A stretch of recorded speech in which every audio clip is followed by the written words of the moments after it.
Hi hello എല്ലാവർക്കും നമസ്കാരം. എല്ലാവർക്കും സുഖമാണോ?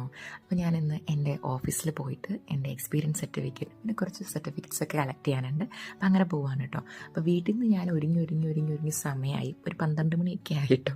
അപ്പോൾ അതുകൊണ്ട് തന്നെ ഞാനൊന്നും ഉണ്ടാക്കിയിട്ടുണ്ടായിരുന്നില്ല. വീട്ടിൽ പോയിട്ട് എന്തെങ്കിലും കഴിച്ചിട്ട് പോകാമെന്ന് വിചാരിച്ചു മമ്മിയുടെ അടുത്തേക്ക് ചെന്നു. അപ്പോൾ അവിടെ ചെന്നപ്പോൾ എനിക്ക് കഴിക്കാനൊന്നും തോന്നിയില്ല. കുറച്ച് ചെമ്പകപ്പൂക്കളൊക്കെ പറിച്ച് അവിടെ നിന്ന് ഇറങ്ങി. ഇത് ഞങ്ങൾ മമ്മിക്കും അച്ഛനും കൂടെ ഒരു വെഡിങ് ആനിവേഴ്സറിക്ക് ഗിഫ്റ്റ് ചെയ്തതാണ് കേട്ടോ. ഈ 17 കൊടുത്താണ്. അടിപൊളിയാണ് കേട്ടോ. ആൾ നന്നായിട്ട് മാവ് അത്ര സെറ്റായില്ല. മാവും ചെമ്പവും കൂടിയാണ് കൊടുത്തത്. മാവ് സെറ്റായില്ല, ചെമ്പവും അടിപൊളിയായിട്ട് അന്ന് തൊട്ട് ഇന്ന് വരെ പൂത്ത് തളർത്ത് അങ്ങനെ നിൽക്കുകയാണ് കേട്ടോ.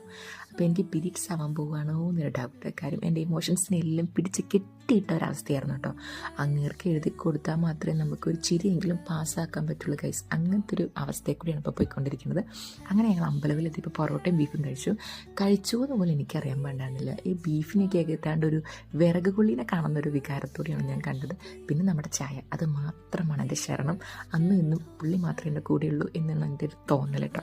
അങ്ങനെ ഞങ്ങൾ ഓഫീസിലെത്തി. അവിടെ എത്തി കുറേ നേരം സംസാരിച്ചിരുന്നു. എന്താ കാര്യങ്ങളെന്നൊക്കെ സംസാരിച്ച് അങ്ങനെ ഇരുന്നു. അങ്ങനെ പോകാൻ നേരമായപ്പോഴത്തേക്കും മാം പറഞ്ഞു കുറച്ച് പേരൊക്കെ വരച്ചു തരാമെന്ന്. ഞാൻ ഇവരെക്കുറിച്ച് 1-2 കാര്യം പറയാം കേട്ടോ. കാര്യം ഇത് ഞങ്ങളുടെ ജനറൽ സെക്രട്ടറി, പിന്നെ ഒന്ന് ഞങ്ങളുടെ സിസ്റ്ററുമാണ്. ഞങ്ങളുടെ ഓഫീസിൽ ഞങ്ങൾ 2 വർഷമായിട്ട് ഞാനും സിസ്റ്ററും മാത്രമാണ് ഒരു റൂമിലുണ്ടായിരുന്നത്. സാറ് മേളിലാണ് ഉണ്ടാവുക.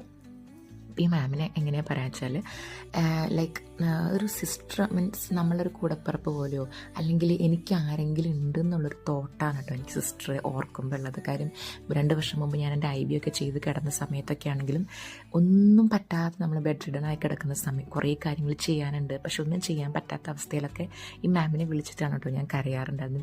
ചുമ്മാ ഒരു ദിവസം വിളിച്ചതാണ്, ഞാനങ്ങ് കരഞ്ഞു പോയി. ഞാൻ ആരുടെയും മുന്നിൽ കരയാറില്ല. അപ്പം എനിക്ക് മനസ്സിലായി അവരെന്തോ ആണ് എനിക്ക് എന്നുള്ളൊരു ഫീൽ എനിക്ക് വന്നു തുടങ്ങി. അങ്ങനെ അന്ന് തൊട്ടിട്ട് പിന്നെ നമുക്ക് എന്തെങ്കിലും ഒരു 10 രൂപ ആവശ്യം വരികയാണെങ്കിൽ എനിക്ക് വിളിക്കാനൊരു സ്വാതന്ത്ര്യം, അല്ലെങ്കിൽ ഞാൻ വിളിക്കാറുള്ളത് ഈ ഒരു സിസ്റ്ററെ മാത്രമാണ്. സിസ്റ്ററേയും എൻ്റെ എൽഡർ ബ്രദറിനെയും മാത്രമാണ് ഞാൻ വിളിക്കാറുള്ളത്. വേറെ ആരുമായിട്ടും എനിക്ക് അത്തരത്തിലൊരു ബന്ധം അല്ലേ, നമുക്കൊരാവശ്യമുള്ളപ്പോൾ നമുക്ക് വിളിക്കാൻ തോന്നുന്ന ഒരു മുഖം എന്ന് പറയുന്നത് ഇവരൊക്കെയാണ് എന്ന് എനിക്ക് മനസ്സിലായിട്ടുണ്ട്. പിന്നെ അന്ന് തൊട്ടിട്ട് ഇന്ന് വരെ എന്നോട് അവരെങ്ങനെയാണ് ബിഹേവ് ചെയ്തതെന്ന് വെച്ചിട്ടുണ്ടെങ്കിൽ നമ്മൾ ആ ഫസ്റ്റ് മീറ്റ് ചെയ്തത് മുതൽ ഞാൻ ഇറങ്ങി പോരുന്നോടം വരെ അവരെന്നോട് ഒരേപോലെയാണ് കേട്ടോ ബിഹേവ് ചെയ്തിട്ടുള്ളത്.